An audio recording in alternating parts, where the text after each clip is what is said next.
Welcome to NFL World, where the NFL starts and ends. I'm your host, Jacob. And today we'll talk a lot about the running back position as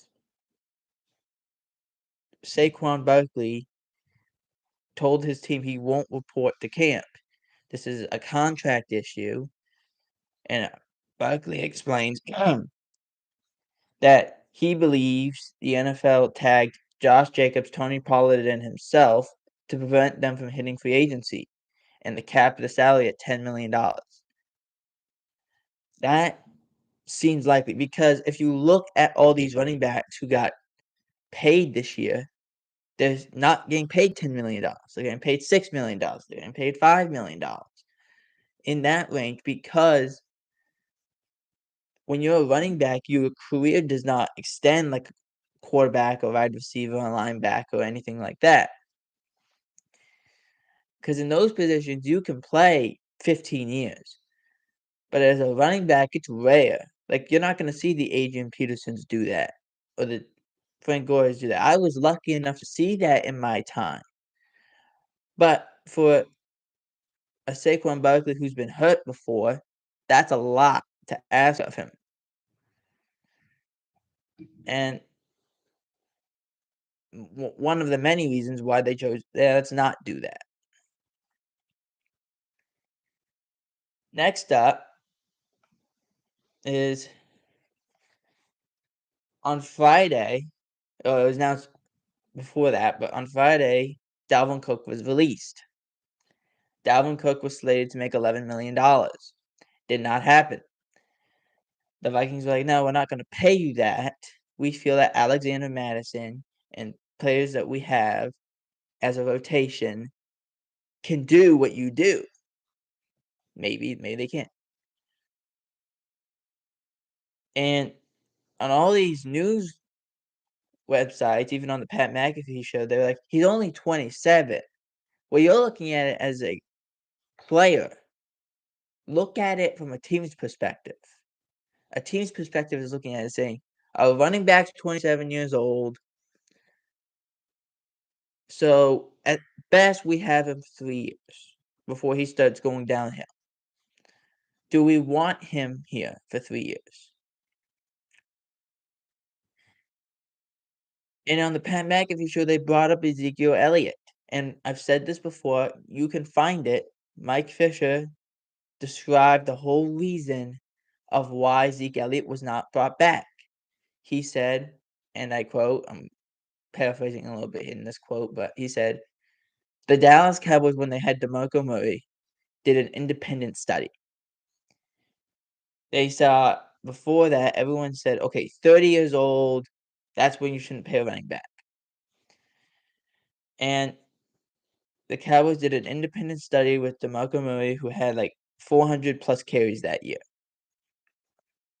He went and said, okay, let's look, heavy lifting back, does all these things. He's 27. Should we pay him? And they came back with the answer of no. That really, that's the descent. At 27, you start declining. And so the Cowboys said, no, we're not paying DeMarco Murray. And at that time, Ezekiel Elliott and Dalvin Cook are both 27. Now, Zeke is a little worse for wear because of how much on the brutal part of the position and what he had to do. For Dalvin, he's been hurt and missed time. They had to reconstruct that whole shoulder, which I'm told is now better than what it has been. So that's not exactly a great thing to hear. But if you're the Cowboys or the Vikings, why bring back a guy who's 27 when we have a guy in the wings that is 24, 25? So is Saquon saying something wrong? No, he's not. He's saying actually the right things. But he needs to also focus on those right things and realize he's 27 in the case of Dalvin and in the case of Zeke. So when Dalvin got released, Saquon's not talking about Dalvin. He's not talking about Zeke. He's talking about Pollard, about Pacheco, about these guys who are a little younger that in the case of Pollard and in the case of Jacobs, they took a franchise tag of $10 million. Why take less? Now, Barkley wants a long-term contract. I think he earned one. I think he did. The Giants, looked way better with him than they have without him. That's the mark of showing who and what is a good contract or not. I'll give you a great example. We always talk about how good the quarterback position is and how important the quarterback position is, but we don't really realize how important that quarterback is to the team. A great example was when Tom Brady got hurt a number of years ago. In 2008, Tom Brady took a shot on his knee and tore his ACL. The importance, their team still won 13 games, or 11 games, excuse me, 11 games. But they were not as good, they weren't as effective as they were with Tom Brady, which is usually the case. For the case of like all these other quarterbacks and all these other teams that he gets hurt, their team isn't good. They're not good. They struggle. For like the Cowboys, they won 2 games with Dak. Dak gets hurt. They only win 4 games the entire rest of the year, and it was all in December practically. So they didn't do anything. But if you have a guy who's healthy, your star guy's healthy, it gives you great opportunity. At the running back position, that's not the case. So if I'm Saquon, go get your money, but will the Giants take it and say, "Yeah, we'll do it"? I don't know. Because either you're at risk of losing Saquon or you pay him, and it's a terrible decision. But if you're Dalvin Cook, don't be surprised that you're not signed yet. It's still early. See what happens.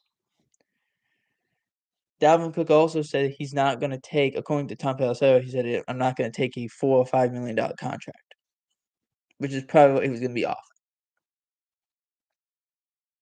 So what happens in Minnesota? It's probably going to be Alexander Madison's show. But if you actually look at Dalvin Cook's numbers, he was going downhill. Slowly, but downhill. For Zeke, he was going way downhill. And it was quick. So it was a lot faster than Dalvin. Both guys are released, both guys are the same age. Both guys have to temper their expectations of, okay, I'm only going to get paid $27 million. If they they don't have a brain where it's supposed to be. So if I'm Zeke and I'm Dalvin, expect $2 million, $4 million contracts, at least in your future, because that it's going to happen sooner or later. Next up, because the Vikings have also said that there could be more. 3-time Pro Bowl defensive end for the Vikings, Danielle Hunter, is planning to skip mandatory minicamp. The sides have seen eye to eye on the new contract that Danielle Hunter's been asking for. Minnesota has received trade calls, but nothing has happened yet. The pass rusher is officially a holdout, according to Tom Pelissero. This is an interesting thing. Everyone keeps saying, well, he's so cheap. He's so cheap. You can trade for him. He's cheap, but he wants a new contract. Now, Danielle Hunter is a 10-sack machine. But is he what he once was? No. He's been injured. He's had issues with his back, his knees. The last couple of years, it was his neck. Just don't be shocked if he gets cut. That's the best way I can put it. Next up, J.J. Watt is going to be inducted into the Texans Ring of Honor. Watt will join the franchise founder Bob McNair and wide receiver Andre Johnson. Excuse me. This is going to be very exciting, I think. I think JJ, this is really going to cement, obviously, his legacy, but showing that his career is over. He's ready to move on, which a lot of players are not able to do. The fact that he's doing it is very, very, I'm very happy for him. Next up, we got a little Josh Jacobs action. He's considering